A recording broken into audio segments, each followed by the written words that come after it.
I am 16 and I live in the backwoods of South Carolina. I've heard stories from the local kids about 2 miles away from my new home, and I decided to go check it out because really, how scary can it be? I grab my pistol and a knife, as well as a trusty little flashlight, and I head out into the dense forest. As I'm in the forest, it starts to get dark fast. I turn on my flashlight, and a heavy fog all of a sudden rolls in, bringing in a smell of copper and burnt hair. The hairs on the back of my neck start to stand on end, and I start to hear this weird sound. It sounds like whispering and giggling, and I hear something running around in the woods nearby, and I hear it get louder and closer. I turn around to see something crawling extremely fast and low to the ground on all 4 legs. Whatever it was seemed to have arms and legs just like a human. I fire a shot right into its back, and I can see the blood splatter and the gunshot wound. It lets out a blood-curdling screech and it retreats back into the woods. The fog lifts and the smell suddenly goes away. I note my way out of there all the way home. I get home and there it is, right in my driveway. It runs towards me and I shoot at it, but the bolts don't seem to fire. My gun was on its safety mode. It jumps up and all I can see are its huge white eyes, and I black out. I wake up sometime later on top of my dad's car with my dad standing over me, trying to wake me up. My head hurts like nothing else and my ears are ringing. I tell my dad what had happened in the woods, and he just laughs and tells me that there's probably nothing. Life as I know it goes back to normal for about 3 hours, and my dad says, "Hey Jake, mind getting me some of those steaks out of the fridge?" I looked at him and said, "Dad, my name's Nick, not Jake." He just looks at me like he's full of hatred. I just give him the steaks and he just goes upstairs to his room with them, uncooked. He then comes out of his room about an hour later with only the packaging and throws them away. I don't even think about asking what had happened. At 11 PM, he tells me to go to bed, which is odd because it's Friday and he doesn't usually care when I stay up, but I do as I'm told and I go to my room. At around 3:15 in the morning, my door opens. It's my dad. I say nothing and I pretend to be asleep. The smell of copper returns to the air and I feel sick to my stomach. My dad just sits on the edge of my bed and just looks at me for what I would say to be about 30 minutes. He then mumbles something under his breath with the voice I don't recognize. My blood turns cold. I just lay there. He finally gets up and leaves, and I'm finally relieved, but I can't sleep the whole night, and I just lay there in my bed.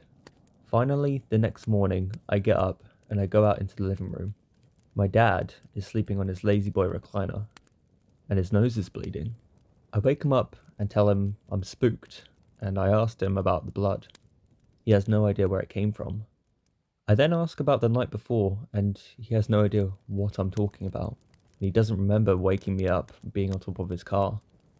My heart drops when he states that it was still Friday, when I knew for a fact that it definitely was Saturday. He argues with me until I showed him my phone with the day and time. At this point, we are both freaked out. I've never ventured out into the woods since then, and nothing strange has happened, except I will hear the front door open and shut a few times during the night.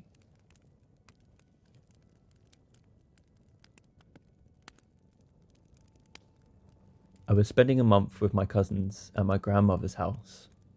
It was August, and my cousins' ages ranged from 10 to 15. I was the oldest, being 15 at the time. I was staying with a 10, 13, and a 14-year-old, and we stayed up all night telling ghost stories very often. But one night, a few weeks on, we decided to make a campfire. My grandmother's house is in a rural suburb in the middle of nowhere. The neighbours aren't too far when you were driving down the road to our house, but in the backyard it is a thick forest with a man-made path through it. Each house is on a hill, so only part of the basement was actually underground. It was maybe 11 at night and we were playing Truth or Dare after telling scary stories. My one cousin dared me and another cousin to go walk through the woods for 10 minutes. I said yes right away, and I wasn't easily scared and rather level-headed, but my younger cousin was a bit more hesitant. We didn't bring a flashlight because it wasn't pitch black, and thus we entered the woods with only the moon lighting our way. We were walking through the path for about 5 minutes and barely could see the fire through the trees. When we decided to turn around in the middle of the path, there was a large dog-like creature hunched over with its front hands an inch from the ground. The body of the creature looked like a dog, but its head and hands and feet appeared to be human. It looked right at us, and I knew I was paralyzed with fear as it dashed away into the opposite part of the woods. Eventually, my cousin and I made it back to the campfire, screaming the entire way. I don't really remember much after that, because I was really disorientated and I couldn't think properly. But what I do remember was waking up in bed, so I assumed that I was brought into the house. All the kids slept in the basement in a big room with the sliding glass door facing to the outside. I woke up the next day and I went outside with my cousins to find that both of my grandmother's dogs had been killed. It looked as if a bear had ripped them up the night before. That night we didn't tell stories and we didn't stay up late. We were already too afraid. Instead we decided that we would go to bed early, but I remember waking up at 2 or something in the morning because I felt something hit my head. I look around the room to find all my cousins huddled in the corner. As I was starting to get up, one of them pointed their finger at the glass door. I turned around and saw that the glass door had a really messed up face pressed against it. It had big wide eyes that seemed like endless pits of blackness. I screamed so loud and bolted. My grandmother called the police and I told her what had happened, but we found nothing. I went home after that, and I've never been there during the night ever again.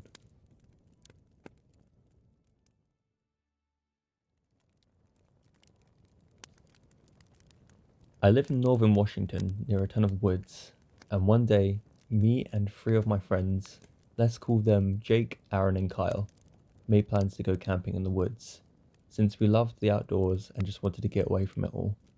My friend Jake knew these woods the best, and said that he had a great spot for us to go camping. So we got our stuff and headed into the woods. It took us 2 hours to get to the spawn, which was perfect, and we got our stuff set up. After we set up our stuff, we ate, and then decided that we wanted to go exploring with Jake, leading the way. Everything was going great. We were going to go a lot further than I'd ever gone into these woods, and eventually we made it to a clearing. That's when Jake started to act differently. I didn't really think of anything at first. I just blew it off as him being weird. As we walked across the clearing, I saw a greyish human thing walk into the woods on the far side. But again, I just blew it off since I didn't want to get them riled up for no reason. We were about 3/4 of the way across this clearing when we saw a mutilated deer just laying there. And when I say mutilated, I mean it was cut clean in half, with its head completely missing and parts of its skin ripped clean off. What made everyone so uneasy was the fact that there were no flies around the carcass at all, and it was still warm. I instantly thought of the thing I saw in the woods and told them about it.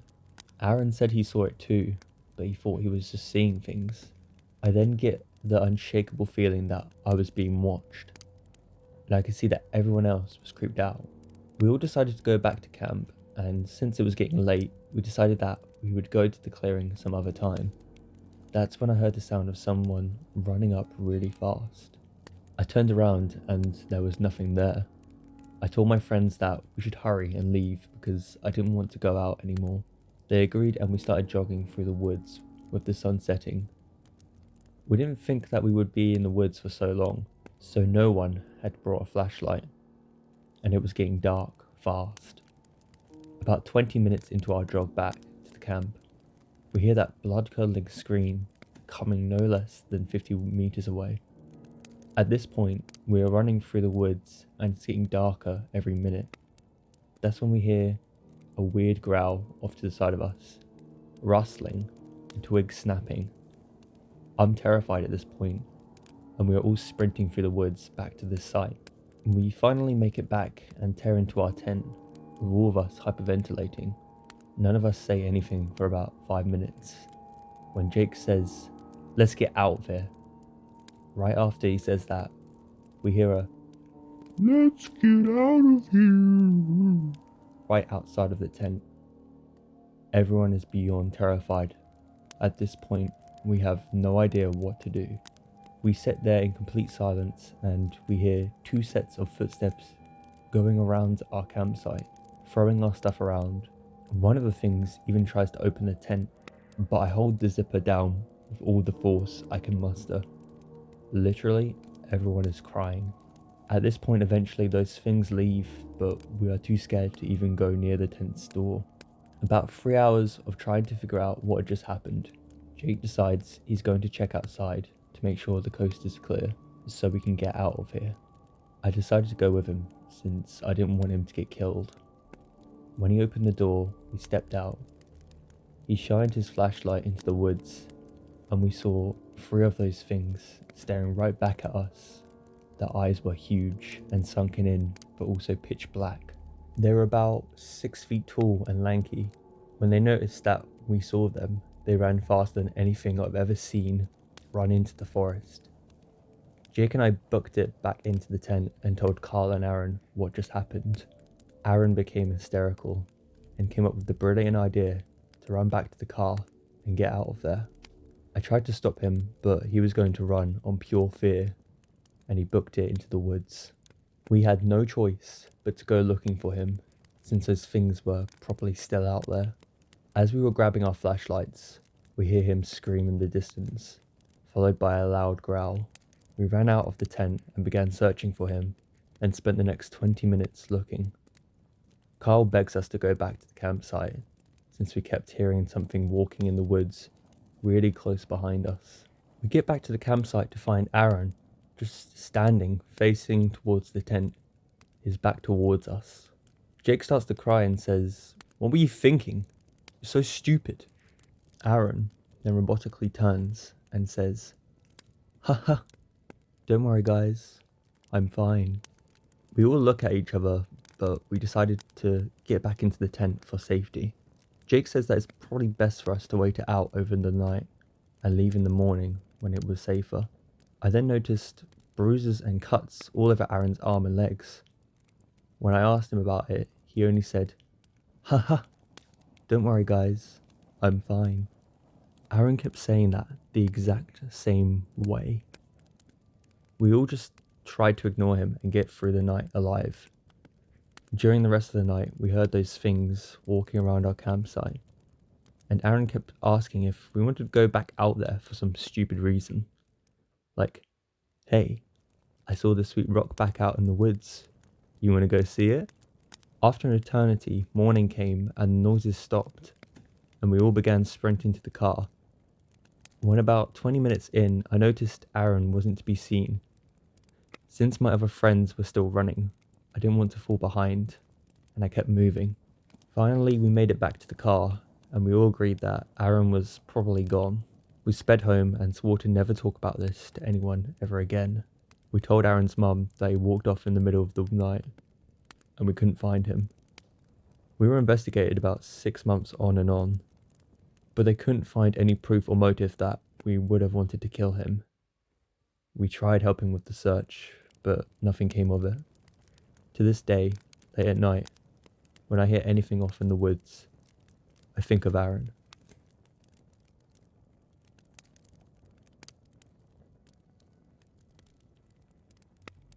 I am not one for camping. I simply just do not see the appeal. However, my daughter begged me to go camping, and I would do anything to spend more time with my daughter. So naturally, we went camping. But instead of traditional camping out in the woods or at a campsite, we camped outside in our back garden. My back garden has a huge fence behind a forest with a fire pit.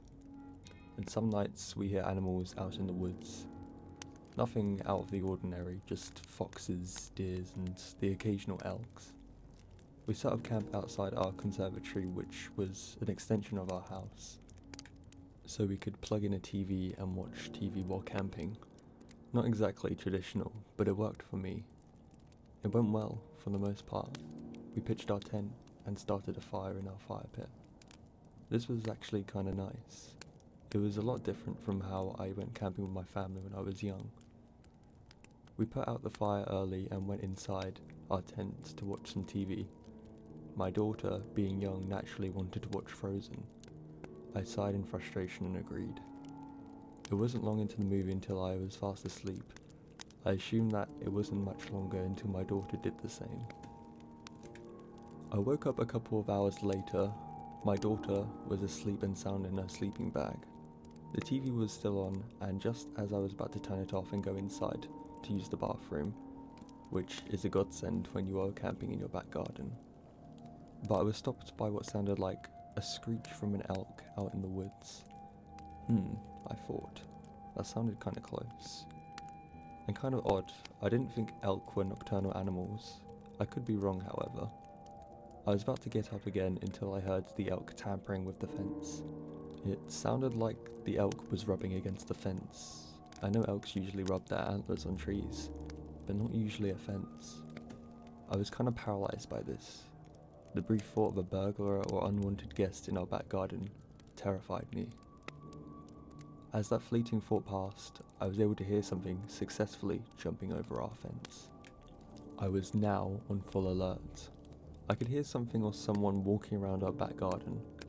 It sounded like it was walking on all fours, but the footsteps were fast and horrifically swift. The animal then walked over to our tent.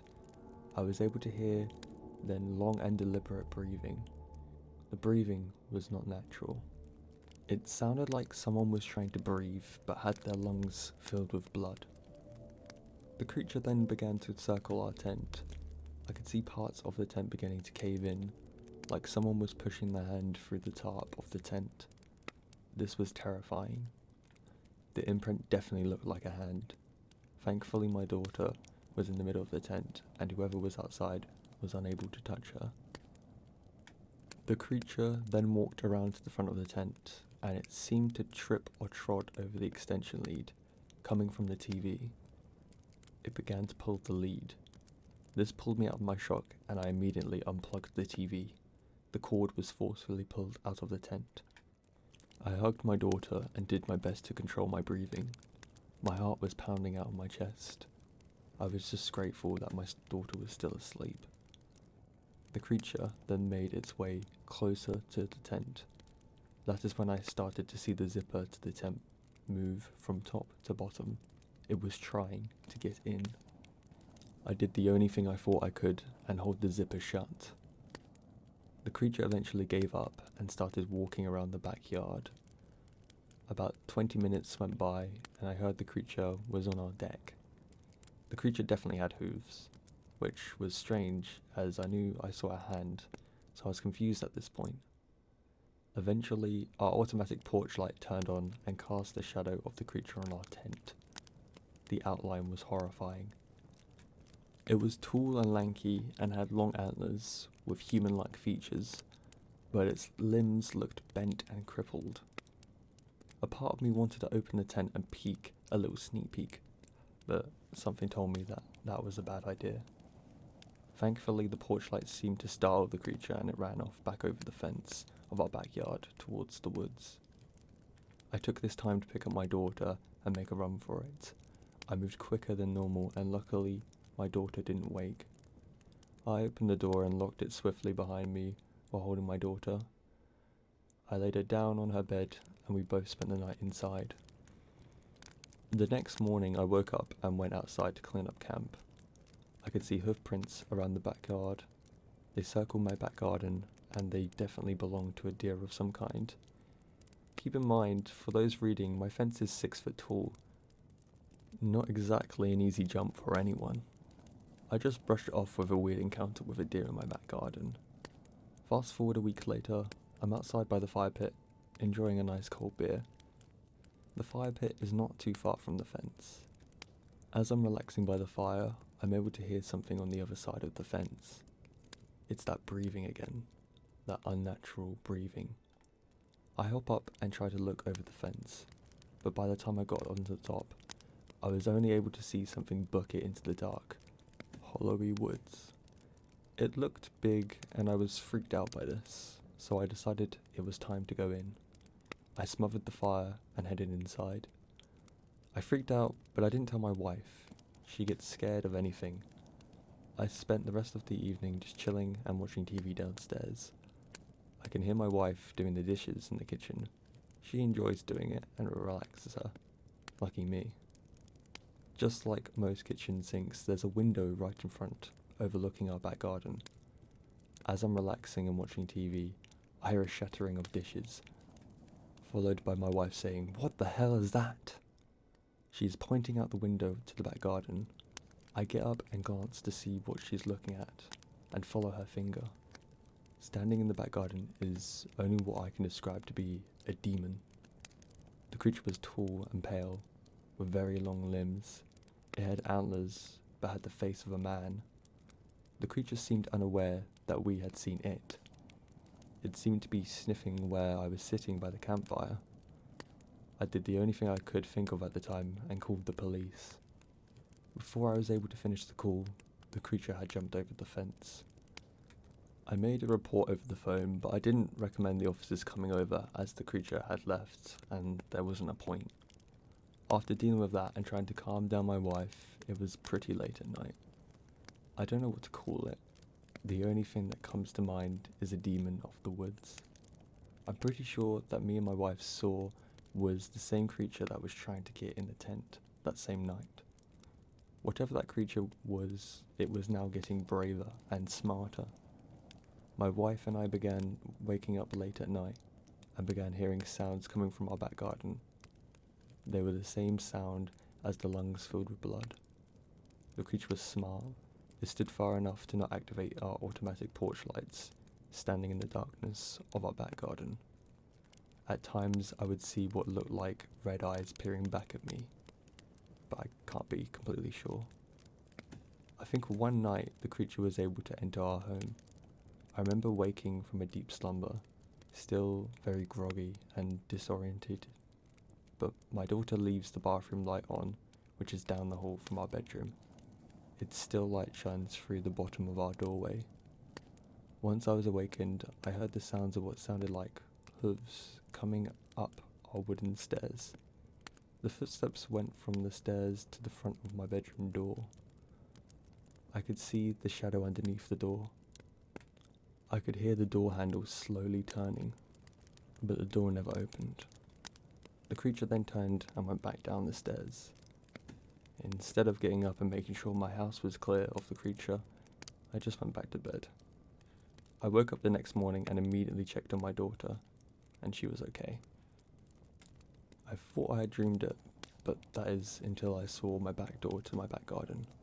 It was wide open.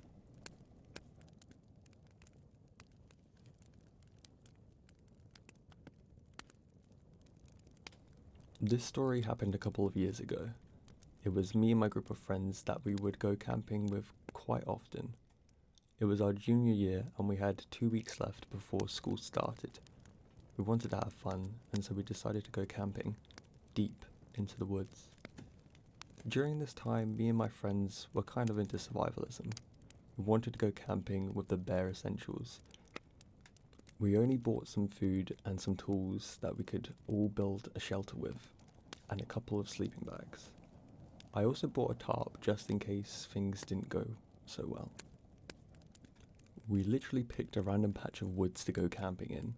We went early in the day and tried to set up our campsite for the night. We found a couple of sticks and logs and tried to put them together to make a shelter. I'm actually kind of impressed looking back on how well we did. It takes us about 4 to 5 hours to make a decent shelter for all 4 of us. I wouldn't recommend doing what we did late in the afternoon. After spending most of our days building our shelter, we were pretty hungry. As we were eating, it was around 6 or 7 in the evening. We decided to tell some scary ghost stories to make things more fun. We told your basic ghost stories, nothing too crazy. There was one that was kinda good, but wasn't that scary. As the night got later and the fire got more dim, that's when the more interesting stories came out, and we started talking about skinwalkers. I had heard about them before, but I haven't heard about some of the additional information that I heard that night. Apparently skinwalkers used to be people, and they kind of sold their souls to the devil, or something along the lines. By doing so, this granted them powers and the ability to change from one shape to another, mostly animals. I kind of had an idea about that, but this I didn't know. When you spoke or even thought of the word skinwalker, it would draw their attention to you. Of course, me and my friends were skeptical about this idea. That's kind of silly, don't you think? Deep down though, something about that kind of terrified me. From that point on, I was kind of on edge that evening. As the fire was practically out, we'd realised that all the noise outside had suddenly stopped. All the wildlife, all the animals, they stopped making their usual noises. Even the bugs that constantly bugged us that evening had stopped making any noise. Everyone, as if at once, kind of perked up into the air, searching for the sound, hoping for something normal to be happening. But deep down, we knew that it wasn't. Something was happening. It was bringing out our primitive nature that kind of put us on edge. As if there was a predator nearby. None of us said anything, we just listened to the crackling of the fire, as if it slowly faded into the night. As the fire got dimmer and dimmer, we could hear something getting slowly and slowly louder, as if it was approaching us from a far distance. This sound was accompanied by a horrible smell. It was as if there was a rancid meat being hung in front of a dirty trash can that was blown right in all of our faces. Now, being the tough guys that we were, and the idiots, we realised that none of us had packed a flashlight, kind of going with the theme of survivalism and having the bare essentials. There was definitely something inside the woods making its way through the bush. Whatever the creature was, it didn't sound small. It could have even been a moose or something, but during this time of year, it was kind of unlikely. All of us were quietly scanning the tree line, trying to see if we could see what it was that was stogging around our campsite. That's when I had this odd idea. I told all my friends about what we heard earlier about the skinwalkers. I told them all to stop thinking about them, and hopefully they would go away. Normally my friends would have made fun of me for this, for suggesting such a silly idea, but I think they were so scared that they had no choice but to agree with me. I then brought up a random conversation, anything to take off our minds of what was happening, and it seemed to be working. The sounds from our campsite seemed to be going away, as did the rancid smell. About 30 minutes later, it was as if all things were back to normal. The sounds of the forest came back to our ears, and we were pretty excited. I then made the suggestion that we should pack up and go home, considering what was going on. It was about 1 in the morning, but it seemed like a better idea than staying out here for the rest of the night, especially with those creatures. I proposed the idea, and unanimously my friends all agreed that we should have left a long, long time ago. One of the perks of not having much material when we were camping is that you don't have to pack up as much. We were packed in about 15 minutes, all 4 of us, including putting out the fire. We were out of our campsite in record time, back onto our trail, hiking back to our cars. Unfortunately, this hike was about 20 minutes, and none of us had a flashlight. As we were hiking, I couldn't help but to think about what happened earlier. That's when the smell came back. But not just the smell. The sounds of multiple creatures coming through the woods slowly approached our rear. There wasn't just one creature. There was at least 3 of them. My friends seemed to be catching on, and we tried to return back to our tactic of not thinking about it.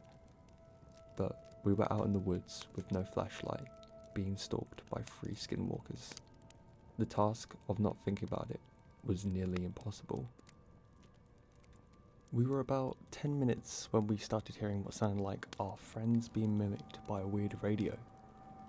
The sounds sounded static, and it wasn't quite a perfect impression of our friends. The skinwalkers were mimicking what we had said all that night, saying phrases that we had said that evening, as if they had been listening, trying to perfect what we say and how we say it. My friends wanted to stop and try turnarounds and confront these creatures. I told them that that was not possible. We had to keep moving forward, or else. At this point, we started sprinting down this trail. We have no idea where we're going. It's pitch black, and these things behind us are now screeching and screaming these terrible sounds. We finally go to where we think our cars are, and by some miracle, we were able to find our way back to our cars. At this point, all of our gear has been dropped, and we have nothing but our shoes and clothes on our backs. We all jumped in my truck, and thankfully it was a 4-door. We were all inside. I turned on the car, and my headlights were on. Facing the woods that we had just exited, the sight laid before us was terrifying. About 20 yards away from us, in the woods, stood 3 creatures. They were all about 8 feet tall. The creatures looked like a cross between a moose and a wolf. All of them had very large antlers. Some of them were broken off, and some of them were stained with blood red. But all of them had very, very large teeth. Their eyes were piercing red, and it was as if they were glowing. But all of these features do not come remotely close as to what made these terrifying creatures more terrifying. They were all standing on their hind legs.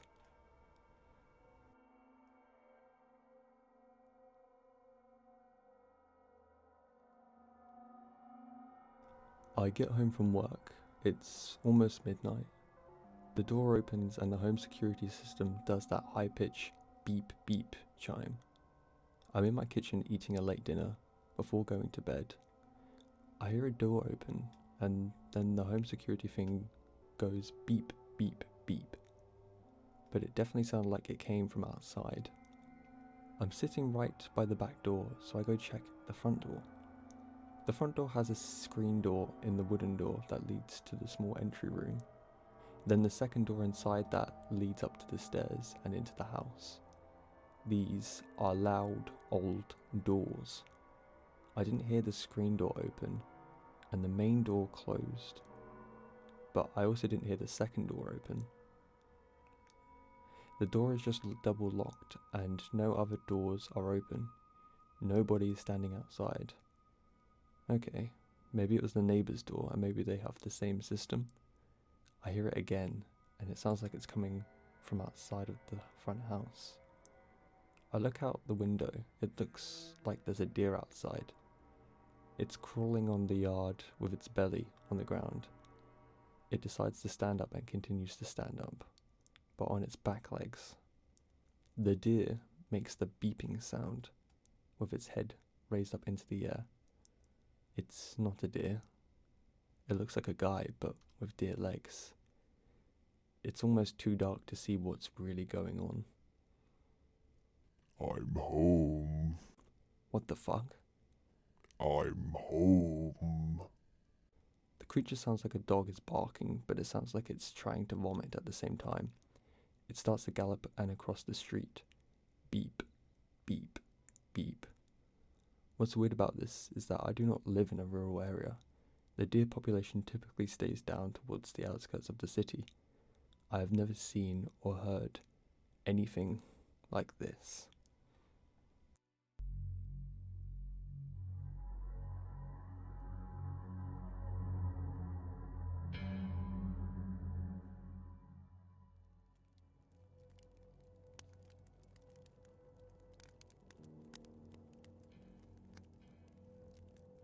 I was in Kentucky for 4 or 5 days and spent the night at my cousin's home. Of the grandchildren who were there, I was the youngest and ended up babysitting duty for the majority of the time. I stayed in their little trailer at the top of the little hill, along with a bunch of my other younger cousins. During the day, everyone would go to my granddad's and leave me there with the kids, and then come back home for a few hours to put their kids to bed before heading back out to do whatever. The last night I was there, I stayed up pretty late. The kids were in the bed, and I had a place to myself for a few hours before I had to go back home. I went out and sat on the porch, and I walked out to find this awful smell.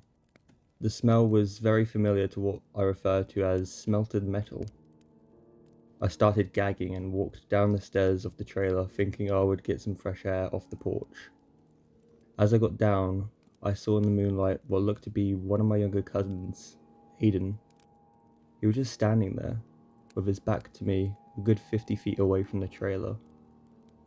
I yelled out to the little kid that he needed to go back inside, or his mother would have his hide. But he just kept standing there. I kept hollering and walked up to him, and as I got closer, I noticed he seemed kind of off. He was standing, but he had his knees bent in a weird angle, and his head was cocked to one side. I tapped him on the shoulder, and he turned around. Aiden had this crazy maniac smile on his face. He started to shake, and it took me a moment to realize that he was laughing, but no sound was coming out. I tried to pick him up and carry him inside, so I could look at him in some decent light and make sure that he was okay. But he must have backstabbed me. As I tried to get him, I snatched at him and caught him. And he just started to scream this really guttural voice I didn't think he could make. It was just too deep and gruff for a 5-year-old to make. While he was screaming, he was also flailing his arms and legs. He ended up making contact with my groin, and so I dropped him. He then ran off to the trailer. I sat there hunched over for a moment, getting some air before running after him. He was gone when I looked up, so I ran inside hoping he would be waiting there for me in the living room. He wasn't. But after some searching around, I found him passed out in the top bunk of his bed. I was so confused, but I wasn't going to wake him up. I decided to just let him sleep and let his mum know what had happened. When she came back home, I told her what had happened, and she woke up Aiden to ask why he was acting that way. Aiden had no idea what we were talking about, and we ended up sending him back to bed. His mum thought that I must have had a crazy vivid dream and made it all up, but the next morning while I was packing up my stuff to the trunk, I smelled that smell again, that smelted metal smell, and I swore I saw Aiden darting underneath the trailer. I was about to follow him to see what he was doing, when he walked out of the front door a split second later, with the rest of his family.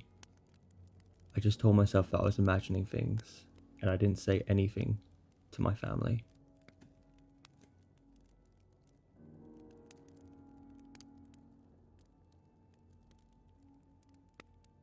My wife asked me to go camping.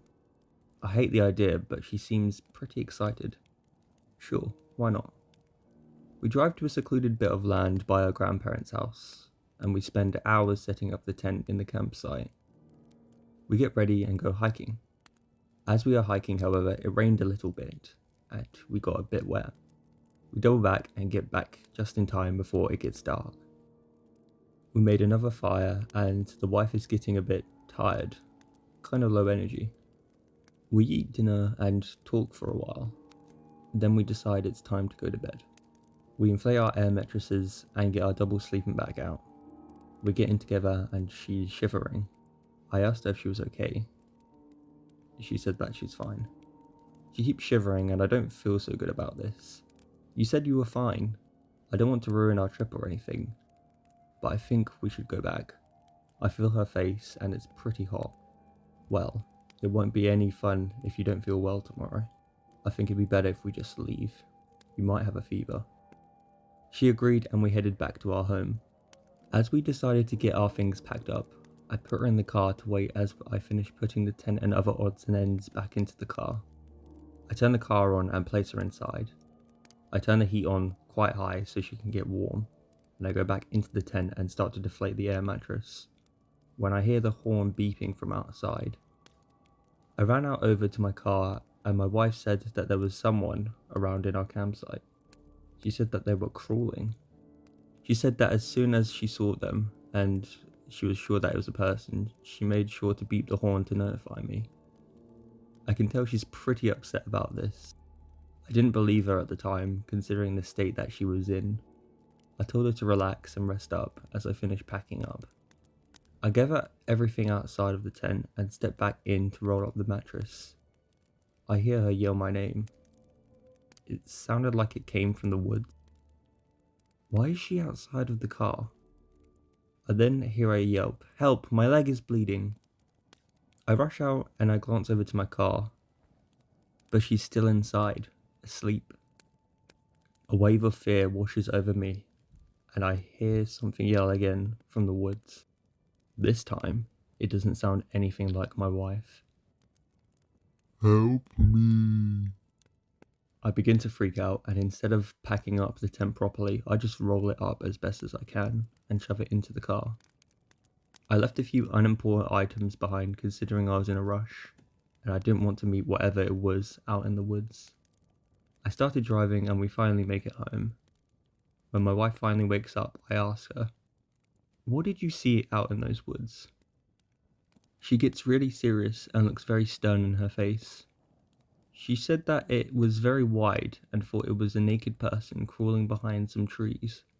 She then saw them standing up against the tree and began to beep the horn to get my attention. Then whatever it was got down on all fours again, took off crawling back into the woods.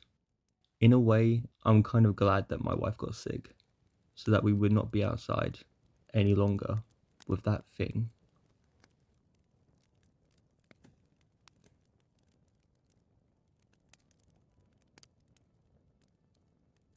It was the last summer that we all had together. We being me and a small group of friends from high school. There was me, my boyfriend, and 4 of our mutual friends. So things don't get confusing, I'm going to have to name my boyfriend Lee and my 4 friends, Ali, Harris, Landon, and Kathy. It was originally me and my boyfriend's plan, just the 2 of us going up to the parents' summer house in a nice rural area. Our friends got wind of it and decided to join in, since it sounded like fun. It would also be one of the last times we would be able to meet together as a friend group. The summer home was very pretty. It was very rustic. It had these big open windows lining all the walls, so during the daytime, lights were not necessary. There were no electronics, but the entertainment wasn't an issue because there was this awesome lake not too far from the place. And of course, we also had each other. We made sure everyone had a few days free from work and whatnot, and then we took off and we packed up all of our big comfy pillows and blankets, as well as some stuff for s'mores and hot dogs. We took our good friend Harry's rig up. It was this clunker van and it had a lot of room in it, so that's why we took it. It had rained the day before and the dirt leading to the summer home was all muddy, so we decided to just leave the car and carry all of our stuff up to the house. Once we got inside, we pretty much just dumped all of our stuff on the floor of the living room. We wanted to get down to the lake while the water was still warm. The sun was going to set soon and we wanted to have as much time in the lake as possible. Now, there weren't a lot of people there. It was just 2 old guys with their kids fishing in a boat. Everyone was in the water at one point, except from Harris and Landon, who were just chilling on the dock. We were all there just having fun, fighting over inflatable rafts and whatnot, when Landon yelled, "Hey, there's someone over there in the woods." I propped myself up on the raft and saw what appeared to be a half-naked guy standing in the woods a little ways away from us. I can't really remember his facial features, but I do remember his eyes. They were very dark and glittery, like they reminded me of a fox or something. From the top of my head, I remember he was very tan. He had black hair. He was obviously an aboriginal. Most of all though, I remember his eyes seemed to shine, kind of like those pictures when you see animals and see their eyes glow from the camera flash. I assumed he was a swimmer, maybe with the old guys who were already there early. I yelled at him and asked him if he wanted to join us, but he just stood there, stiffly.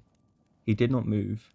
It was almost like he didn't even notice us, if it wasn't for the fact that he was staring right at us. I remember Lee yelling at him, asking if he was okay, but he still didn't answer. Harris is a big guy, a big, irritable guy, and he shouted at the guy to stop standing in the woods like a pervert, but the guy still didn't react. He just stood there with only bay shorts on. Lee thought maybe he was on drugs or something.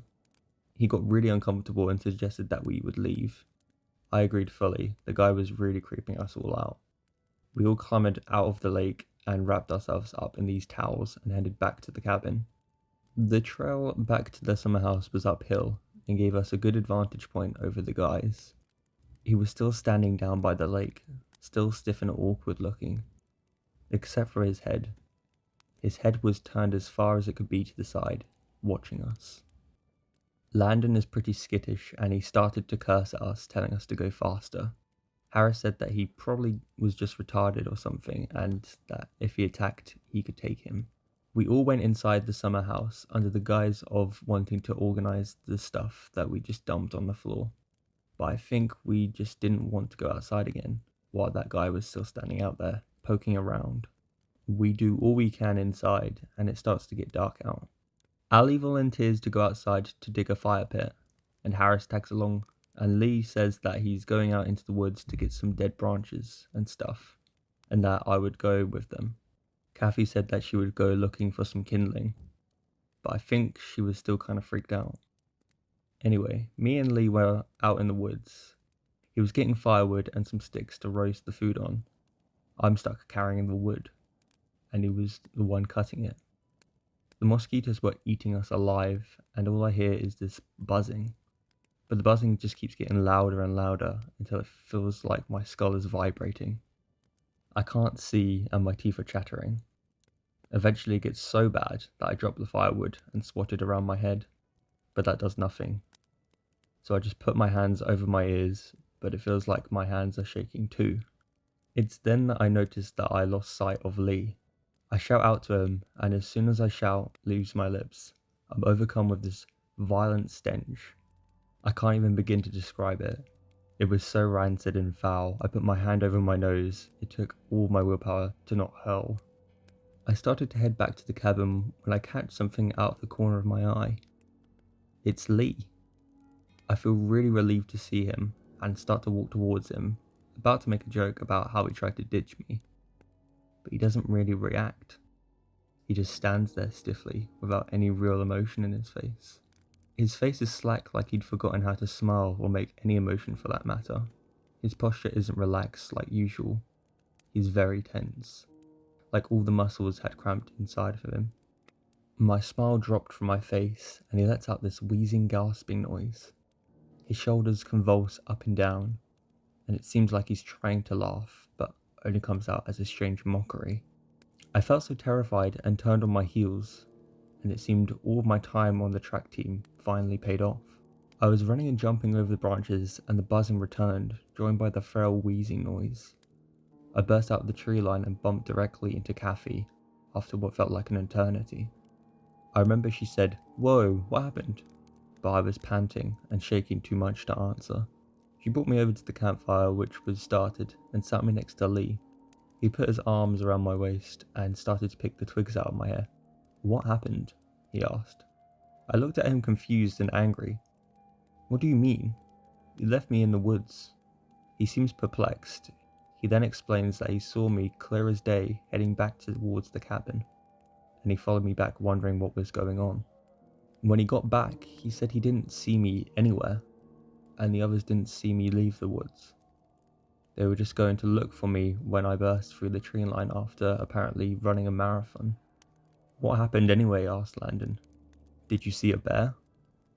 I wasn't sure if I was going crazy or not, but I was sure that I saw Lee. Now that I was back to relative safety, I began to doubt myself, but I told them anyway. I told them about the buzzing and how I thought I saw Lee. Ali said maybe I was just tired, and Harris agreed, mumbling something mumbo-jumbo. We decided to try and relax and make some s'mores. It was pretty dark by this point, and the atmosphere seemed more light-hearted. We were all reminiscing about the old times and getting sticky from marshmallow goo. Landon took out his harmonica and started doing this funny old Blue Sky impression that he does. I was content and just laying there on Lee's lap, listening to everyone's banter, just kind of zoned out, when Landon stopped playing his harmonica. Everyone looked at him expectantly. No matter how tired everyone was, we could all depend on Landon to be goofy. But now he was just sitting still as a statue peering into the woods. "Guys, I think there's a coyote or a fox or something in there." Ali is this country guy and is used to little creatures like this. He told Landon that it's probably just the smell from the food and it would be easy to chase them off. Yeah, but this one looked big. Its eyes are high off the ground, I think. I feel myself tense up and look back into the woods. Lee snaps at Landon, telling Landon that he isn't funny and that he is trying to scare me. I tell him that it's okay, but I ask Landon to stop. Landon looks at me and swears that he isn't kidding, without trace of his usual smart-ass smirk. He says maybe we should go inside in case it has rabies or something. We leave the fire and go inside the house, intending to go outside again after a while. There are a few couches in the living room that face out of the big window facing out toward our fire. So we all sit there to keep an eye out on it. Harris growls at Landon that he better not be messing around, but Landon swears up and down that he isn't. We sit around for a while and our feeling of lightheartedness goes away. The fire starts to burn low when we see it. Kathy let out this nervous squeak and gasp. Eyes! 2 glowing eyes can be seen in the woods. The lights of the fire make them burn bright. Slowly, a shadowy figure makes its way out and towards the campfire. And it steps into the light. We notice it's the Aboriginal man from before. He moves forward slowly, like a wolf circling its prey, and crouches down by the fire. On closer inspection, we notice that he has no shoes on, and what we thought were his beige shorts were actually some kind of skin-wrapped loincloth around his waist. I hear Harris mutter, "Are you serious?" And I feel Lee's sweaty hands slide into my own. Ali timidly says he could be mentally ill, to which Landon replied, "Holy hell." The man paws around our stuff and goes to where Landon was sitting. I see the man reach for something on the ground, and his movements seem robotic-like he doesn't know how to extend his arms properly. I see something glint in his hands, and my first thought was, oh my gosh, is that a knife? But then I hear a long high-pitched note of a harmonica. Landon makes a weird gulping noise, like he wants to laugh and cry at the same time. The man blows into the harmonica again, holding the same high-pitched note for about 20 seconds or so. He makes a few more circles around our campfire, his dark eyes still glowing. He stops for a moment and looks into the windows. He stands there for a good 5 seconds before heading back into the woods. Okay, what is this guy's deal? Landon asks. Ali repeats that he could have some mental illness, but is now met by silence. Kathy looks extra nervous and has her nails pulled up to her chin, and she's shivering. I ask her if she's okay, and she starts to rub her eyes, and her cheeks turn pink, like they always do right before she's about to cry. I'm sorry, guys. I'm sorry, I should have mentioned it earlier. I saw that guy earlier when we were walking up the driveway, but I didn't mention it. I didn't know, I didn't know. She breaks off into tears and repeats her mantra of, I didn't know. Harris pats her awkwardly on the head and tells her that she doesn't need to apologise for not assuming every half-naked guy is a creep. She then shakes her head viciously and begins to ramble about some old Navajo legends and some weird beliefs. She tells us how she's scared and thinking of how her mother would tell her these stories of these unicloths. Ali told her to be quiet and that she was only scaring herself. Lee goes through his bag and gives her this bottle of water, and then he covers her with this feathery blanket and tells her that she was okay. The fire is nearly burnt out and we decide we won't be going out anymore that night. Harris and Lee go outside to grab our flashlights and the things we left out in a hurry to get indoors. We pull all our cushions off the couches, which apparently double as beds. I'm in one bed with Lee beside me and Landon is on the other side with Ali and Kathy. The sleeping arrangements are a bit more cramped than we had intended, but we didn't want to separate. I guess I fell asleep at one point because a loud clap of thunder woke me up. It was raining pretty hard now, and the rain was coming down sideways like a thick sheet. Hey, is anyone awake? I whispered, but no reply. There was a flash of thunder and I can make out all my friends' sleeping forms. Lee has his arm around me and I pull over my blanket, over my shoulders, and snuggle closer to him. Another flash of lightning, and I see it. Those 2 green-yellow orbs lit up in the darkness, standing right at the huge ground-level window. The house goes dark again, but the light of those orbs are burnt into my retinas. And it seemed everywhere I looked for a couple of seconds, the orbs were there. Another flash of lightning, and I see the man walking across the side of the window. It goes dark again, then bright. He's now outside the window at my feet. I nudge Lee awake and tell him not to move, and that the man was circling the house, and that he shushes me and kisses my ear, and the lights flashes again. The man has made a full circle as it's at my left again. I think he's trying to get a rise out of us, Lee whispers. I asked him what we think we should do. Stay still, and if he gets in, I have my buck knife under my pillow. Landon shifts beside us groggily and moans, "Keep it down, lovebirds, I'm trying to sleep." I tell Landon that he's an idiot and that the man is outside, and he groans. Landon and Lee have their eyes shut, I think. Mine are open to slits, and the room lights up once again. That's when I notice it. This guy is inside. I guess Landon didn't have his eyes shut because he screamed at the same time as I did. Lee sits up holding his buck knife. "Listen, we don't want any trouble. Just leave us alone. Don't do anything crazy." The man is moving slowly forwards, eyes glittering in the darkness. Lee stays still, unable to see in the darkness. The man opened and closed his mouth a couple of times, in a choking growl, saying, "Trouble, trouble." His voice doesn't sound right. It gives me this sick, sinking feeling inside. It sounds like a scratchy record, maybe a parrot or something. The room lights up again and the man is nowhere to be seen. Harris and the others are sitting up, bewildered. Lee is on his feet, pulling at his shirt. This guy is in here, I know it. He brandishes his knife around. We need to leave. My eyes are starting to adjust and I see the shape of Ali tilt her head. It's dark and we can't see anything out there. And it's pouring like crazy. Harris is now on his feet, reaching around in the darkness for a flashlight.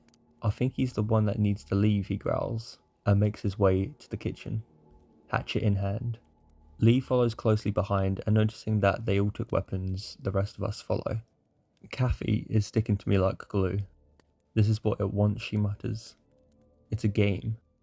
We checked the house upstairs, every room, every closet. We didn't find anything. We all returned to the living room after that, trying to decide what to do. It's going to be morning soon, Harris says. We'll leave as soon as the sun comes out. I didn't want to stay there any longer, but blundering down the long muddy driveway in the darkness was not an attractive idea either. We all settled back in. I think we all got scattered sleep except from Lee, who sat up the whole night keeping watch. Every time I drifted off, I found myself jolting awake again. Eventually the sun rose and outside was a bright and pink skyline. That was so beautiful. We hurried and shoved our crap in our bags. My bladder felt like it was going to burst and everyone else went outside. I asked Kathy to come to the side of the house with me so I could pee, because I was not going back in the house. She still looked a bit traumatized, her dark skin looking pale. She hugged her own shoulders. I squatted down to pee by the house and told her not to look. She didn't reply, but I didn't expect her to. I finished and stood back up, and I told her to come with me. She stood still, arms crossed, looking at the ground. I stared towards the others, peering around the corner. Kathy was sitting with the others, sitting on the stairs. I felt a sinking feeling in my stomach, and I turned around to see Kathy's doppelganger, her arms wrapped around her shoulders, shuddering. She lifted her upper lip in a weird sort of smile, and sighed heavily, mouth penning and closing. Her breath hit me, and I smelt it. It was a repugnant scent from before. I checked, and she backed away slowly towards the tree line, staring into my eyes, not blinking. She choked out the words, "Come on," but halfway through saying that, her voice changed into what sounded like a fox, and she vanished off into the underbrush.